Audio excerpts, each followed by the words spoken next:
بسم الله الرحمن الرحيم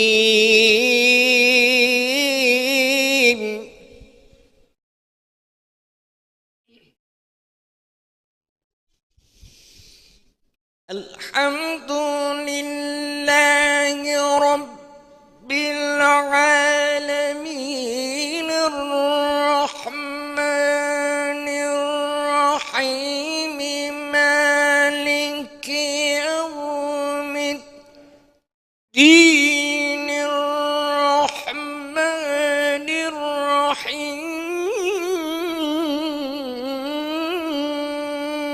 مالك يوم الدين إياك نعبد الشيطان الرجيم بسم الله الرحمن الرحيم الحمد لله رب العالمين والصلاة والسلام على رسول الله الأمين حبيبنا وحبيب إله العالمين أبي القاسم محمد اللهم صل على محمد واللعن الدائم على أعدائهم أجمعين من الآن إلى قيام يوم الدين رب اشرح لي صدري ويسر لي أمري واحلل عقدة من لساني يفقه قولي صدق الله العلي العظيم. Allah'ın salam ve rahmeti olsun Muhammed ve onun pak ailesine ve Əhl-i Beyt Ətxara şəhidlərə ve siz əziz müminə, bacı ve mümin qardaşlarımıza. Bugün Allah Resulü Muhammed el-Mustafa sallallahu aleyhi ve aleyhi ve sellem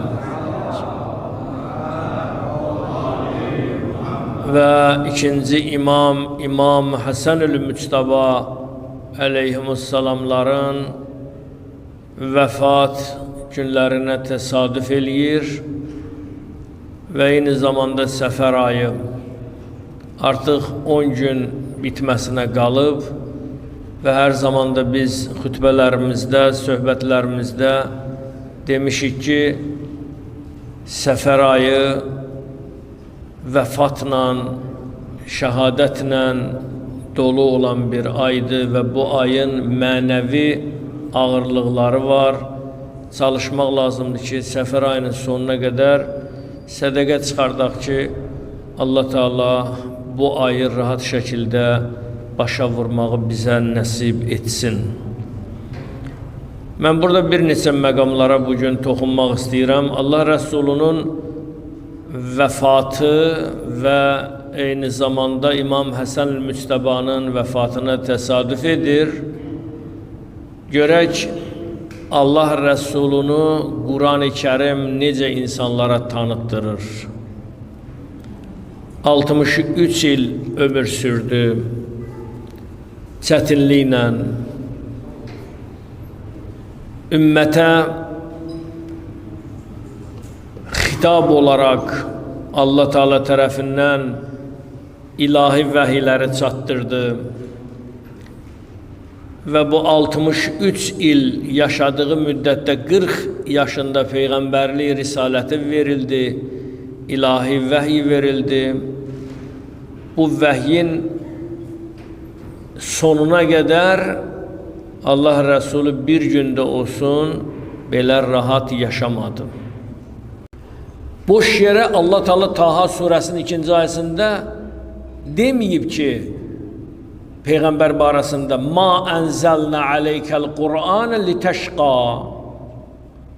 Ey Peyğəmbər, biz Qur'anı sənə məşəqqət çəkmək üçün nazil etmədik. Allah Rəsulü bizə bir nümunədir, üsvədir, yol göstərəndir. Ona görə Allah Rəsulü bizim üzərimizə ilahi vəzifəni qoyur. Peyğəmbəri tanı, onun əxlaqı ilə əxlaqlan, ədəbi ilə ədəblən və Qur'ana riayət elə. Quran-ı Kərimə riayət elə. Çünki Peyğəmbərin son vəsiyyətlərindən can verəndə, ömrünün son anlarında bütün səhabələr hamısı oradaydı. Peyğəmbərin məşhur bir səqələyn hədisi var. İnni tarikun fikumuz səqələyn yəsiqləyn. 2 dənə qiymətli ağır əmanət sizin üzərinizə qoyuram. Can verir, canın üstündədir. Ağır əmanət qoyuram. Allah Taala'nın əmrini çatdırır. 2 dənə qiymətli ağır əmanət. Hansıdır o? 2 dənə qiymətli ağır əmanət. Biri Quran, ikincisi Əhl-i Beytdir. Bunları bir-birindən ayrı salmaq olmaz. Quranı Əhl-i Beytsiz, Əhl-i Beyti Quransız təsəvvür eləmək mümkün deyil. Deməli, Peyğəmbər son vəsiyyətində bizə Quranı və Əhl-i Beyti vəsiyyət elədi. Deməli, Quran nə deməkdir? Quran nə deməkdir? Quran həyatımızın meyarı olmalıdır, meyar. Sən həyatının meyarına çevirməlisən Quranı. Necə gün ərzində qida qəbul eləməsən, cisimdə zəiflik əmələ gələcək, təsəvvür elə, gün ərzində Quranı bir dəfə oxumalısan. Tamam yox ha, bir surə, bir ayə, hər gün həyatının meyarına çevirməlisən. O sənin qidandır, ruhi qidandır. Necə cisim qidalanmasa məhv olar, ruh da qidalanmasa məhv olacaq. Çox təəssüflər olsun ki, biz cismimizə çox diqqət eləyirik. Ən bahalı yeməklər alıq ki, bədənimizdə güc əmələ gəlsin, amma ruh zəifdir. Nə qədər bahalı yeməklər də yeyəsən, ən belə deyək, kalorili yeməklər də yeyəsən, sənin ruhun ölübsə, o yeməyin heç faydası yoxdur. Deməli, Quran-ı Kərim Peyğəmbərin son vəsiyyətlərini nəzərə alaraq bizim həyatımızın meyarına çevrilməlidir. Nə deməkdir bu? Biraz da bunu izah eləmək istəyirəm. Deməli, Quran-ı Kərimə bax, tərcümə eləyəndə görürsən, Quranda ayələr var. Quran deyir ki, doğruluq yarat özündə. Deməli, Quran deyir ki, doğruluqla məşğul ol. Deməli, sən düşünməlisən ki, mən doğru danışmalıyam. Quran deyirsə, valideynlərimə yaxşılıq et. Bunu Quran deyir. Deməli, mən valideynlərimə münasibətimi düzəltməliyəm. Quran-ı Kərim deyir ki, qeybət eləmə. Amma mən sosial mediada başqalarının abrını aparıram, abrını tapdalayıram. Quran deyir ki, cəmaatın eyblərini açma. Başlayırsan, əlvə fürsət düşüb sosial mediada onların eyblərini açırsan, tapdalayırsan onların abrını. Allah Rəsulunun hədisi var, deyir ki, Əzibtu limən iştəqələ bi uyubun nəs və huvə qafilun ən uyub nəfsi. Təəccüb eləyirəm o kəsə ki, özü başdan ayağı eybin içindədir, onun bunun eybini axtarır. Sən birinci özünü kontrol elə, təftiş elə, yoxla, gör səndə nə qədər nöqsan var. Sən özün eybin içində ola, necə sən dostluğun, qardaşının eybini tapa bilərsən? Çünki sən eybin içindəsən, eybi vaxtar. Sən eybi vaxtarsan, sən artıq başqalar haqqında düşünməyə şəraitin olmayacaq. Quran-ı Kərim deyirsə, insanın hörməti Allah yanında var, onda qarşındakı insanı alçaltma. Adam var, görürsən ki, vəzifədədir, onun tabiçiliyində olan insan var, onu kiçildir. Quran deyir, alçaltma. Quran deyir, insanı mən yüksək yaratmışam, fi əhsəni təqvim. Mən insanı yüksək səviyyədə yarattım, sən niyə alçaldırsan? 63 il Allah Rəsulü ömür sürür, yaşayır, yaradır, ümməti üçün can verəndə, dediyim hədisdən də əlavə, can verəndə dodaqlarının altında deyir, ümməti, ümməti. Bizi düşünür. Bizim günahlarımızın bağışlanmasını Allah'tan istəyir. Öz hayına qalmır, öz canına qalmır, ölüm mələyi canını almaq istəyir, deyir ilahi, ümməti, görəsən məndən sonra mənim ümmətimin halı necə olacaq? Allah Teala buyurur ki, Cəbrail, get Peyğəmbərə deyin, görürəm çox narahat, deyə canın üstündədir, deyinən rəhməti, rəhməti, mənim rəhmətim olacaq ümmətə, ümməti mən bağışlayacağam. Ümməti üçün yenə də narahatdır. Peyğəmbər buyurur ümməti haqqında, Əs-sala, əs-sala, namaz haqqında düşünür. Ümmətim görəsən namazı qılacaq ya yox. Allah Teala buyurur ki, mən günahkar ümməti də bağışlayaram. Tövbəkar ümməti bağışlayacağım. Bu qədər Peyğəmbər qəmgin olma. Deyir, can verəndə, can vermək çox ağırdır. Peyğəmbərə tər gəlir, qızdırma gəlir, istilik gəlir, hərarət gəlir. Gözünü açır, görür bunun tərin Həzrət Əli təmizləyir, tərin silir. Göz yaşların, xanım Fatimə Zəhraya qızına baxır, ata qızı çox sevər. Görür ki, qız ağlayır, Fatimə Zəhra narahatdır, ata, məni kimə tapşırırsan gedirsən? Səndən sonra mənim halım necə olacaq? Qızı Fatimə Zəhraya çağırır, deyir ki, qızım gəl bura. Peyğəmbər deyir ki, bir neçə dəqiqə hədis yazır ki, Fatimə Zəhranın qulaqlarına nəsə dedi, Fatimə Zəhranın göz yaşı qurudu. Bir neçə dəqiqə bundan öncə ağlayan, göz yaşlarını saxlaya bilməyən Fatimə indi ağlamır. Niyə? Sir nədir? Səbəb nədir? Allah Rəsulü buyurdu ki, qızım Fatimə, bilirəm məndən sonra sənin narahatçılığın olacaq, ağlayırsan, qəmginsən, amma darıxma. Qulağına pıçıltı ilə deyən söz bu idi ki, qızım, birinci hələ mənim qonağım sən olacaqsan. Allah Rəsulü can verir, qapının ağzında bir nəfər səsləyir. Əssalamu aleykə ya bab Rəsulullah. Allah Rəsulunun qapısında dayanır, deyir, salam olsun sənə. Ey Allah Rəsulü, izin ver içəri girim. İcazə ver içəri girim. Allah Rəsulü yavaş-yavaş deyir ki, Əli, ged qapıya. İmam Əli gəlir qapıya, qapını açır, görür bir dənə ərəb. Kimsən? Qonaq. Ne üçün gəlmişsən? Allah Rəsulunun görüşünə. Mənim sözüm yoxdur sənə, amma Allah Rəsulü xəstədir, can verir. Bunu deyəndə izin istəyir qapıda dayanan. Həzrət Əli buyurur, icazə vermək olmaz. Çünki Həzrət Rəsulullah xəstədir, can verir, ağır vəziyyətdədir. Deyir, gördüm, Həzrət Əli İslam deyir, hədislərdə deyir, gördüm, Peyğəmbər uca səslə buyurdu, ey Əli, o qapıda dayanan heç bir qapıda dayanmaz. İzin istəyən Əzraildir, ölüm mələyidir. Heç bir qapıda icazə istəmədi. Bir dənə Allah Rəsulunun qapısında icazə istəyirdi. İcazə ver gəlim ya Rəsulullah. Sənin canımı qəbz ruh ilim Allah aparım. Dedi, burax o qapıda dayanan heç kimdən izin istəməz. Ədəbə bax, mələkin ədəbinə. Deyir, gəldi Allah Rəsulunun sinəsində oturdu, yanında oturdu. Hətta bəzi hədislərdə qeyd olunur, bir gül verdi ona. Qoxmaqlıqla, ölüm mələyi o gülü verməklə. Allah Rəsulü belə bir söz deyir.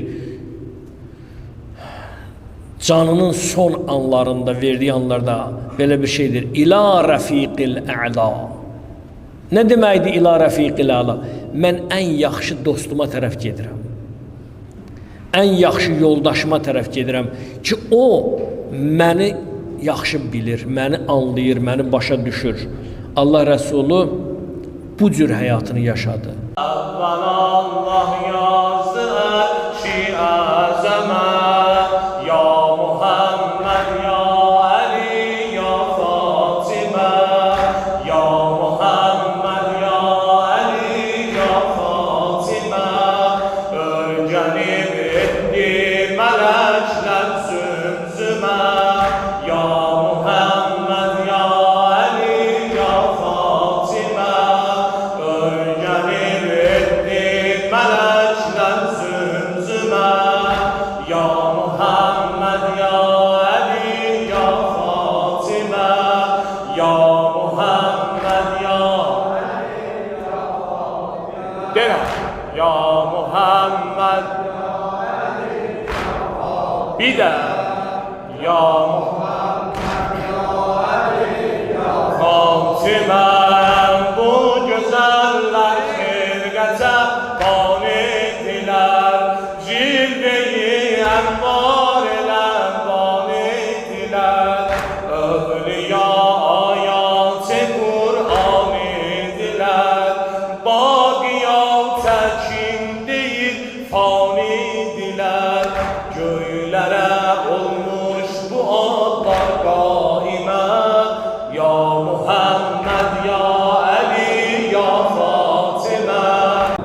Ela la'netullahi alel kavmiz zalimin. İlahi ve Rabbim, bu cavanlar, bacı ve kardeşlerimiz, əzizlərimiz, Allah Resulü'nün vefat günleri, İmam Həsən el-Müstəbə aleyhisselam vefat günlerini təsadüf eləyən bir gecədir ya Rabbim. Onlar ki mərsiyələr deyildi, nuhələr, xütbələr oxundu, uzaqdan, yaxından zəhmət çəkib gələnlərin, ilahi, vücudların bir bəla ilə. Amin deyən dilləri lal etmə ya Rabbim. İlahi, şəhidlərimizin ruhlarını şad elə. Şəhidlərimizin ruhlarını Kərbəla şəhidləri ilə bir yerdə həmnişin elə ya Rabbim. İlahi, sənə and verirəm cəlalımın xatirinə. Hər kimin ürəyində nə şəri hacətlər var, elə insanlar var. Allah'tan illərlə dua edir, ey Rabbim atamın günahlarını bağışla. Elə insanlar var, övlad arzusundadır, borcu olanlar var ya Rabbim. Hər kimin ürəyində nə niyyətlər və hacətlər var, İmam-ı Zamanın əli ilə həll elə ya Rabbim. İlahi, bu gecə öz qapından bizi əli boş yola salma ya Rabbim. İlahi, günahkar bəndəyik. Nə qədər xətamız varsa əff edən sənsən, günahkarları bağışlayan sənsən. Sənin qapından başqa elə bir qapı yoxdur ki biz o qapıya gidək. Ey Rəbbim, sən yalnız əff edənsən, bağışlayansən, mərhəmətin genişdir. İlahi, sənə and verirəm mərhəməti və xatir, rəhməti və xatir. Bizim bilərəkdən, bilməyərəkdən etdiyimiz xətaları, üsyanları, nisyanları əff elə ya Rabbim. Qıldığımız namazları, sənə layiq olmayan ibadətlər var, ilahi, qəbul elə ya Rabbim. İlahi, heç valideyn övladın yanında, övladı dostlarının yanında, ata-ananın yanında xəcalətli etmə ya Rabbim. Qazilərimiz, xəstələrimiz, xəstəxanada olanlar var. Bizdən dua istəyənlər var. İlahi, sənə and verirəm. Əş-Şafi adı və xatir. Sənin iznin və mərhəmətin olmadan heç kimə şəfa verə bilməz. İlahi, Əş-Şafi adı və xatir o xəstələrə, niyyətli olan xəstələrimizə acil şəfalar ver ya Rabbim. İlahi, hər il bizə bu gözəl, əzəmətli bir gecəni və mübarək olan gecələri nəsib elə. Vaxtı ikən burada namaz qılıb, indi torpaq əsiridir, ruhların şad elə. Bu məscidi tikdirib dünyadan gedənin ruhun şad elə. İlahi, ata-anamızın günahlarını əff elə ya Rabbim. Bu cavanlar ki, həqiqətən üzü qibliyə dayanıblar. Bayaqdandan görürəm, eşqlə Əhl-i Beytə əzaz saxlayırlar. İlahi, bu cavanlar Əhl-i Beyt, xüsusilə Əbəlfəzl Abbas aleyhisselam, Bəni Haşim cavanlardan ayrı salma ya Rabbim. Xanımlarımız gəlibdilər bu gecənin vaxtında. İlahi, xanımlarımızı Xanım Rüqəyyə Salamullahiyyədən ayrı salma ya Rabbim. Qız balalarımızı Həzrəti Zəhraya və Xanım Rüqəyyə bağışla ya Rabbim. Xanım Səkiniyə bağışla ya Rabbəl aləmin. İlahi, sənə and verirəm cəlalımın xatirinə. Bayrağımızı Əhl-i Beyt bayrağı ilə dünya bayraqları içində uca elə. Düşmənləri məhv nabud elə. Düşmənlərə fürsət vermə ya Rabbim. Yer üzündə müsəlmanları bir-birinə mehriban elə. Qəlbimizdən vəsvəsəni, kin küdurəti götür ya Rabbim. Dualarımızın qəbulu haqqında Muhammed Ali Muhammedə layiqli və ucalı səlavat zikr eləyək. Allahümmə salli ala Muhammed və ali Muhammed.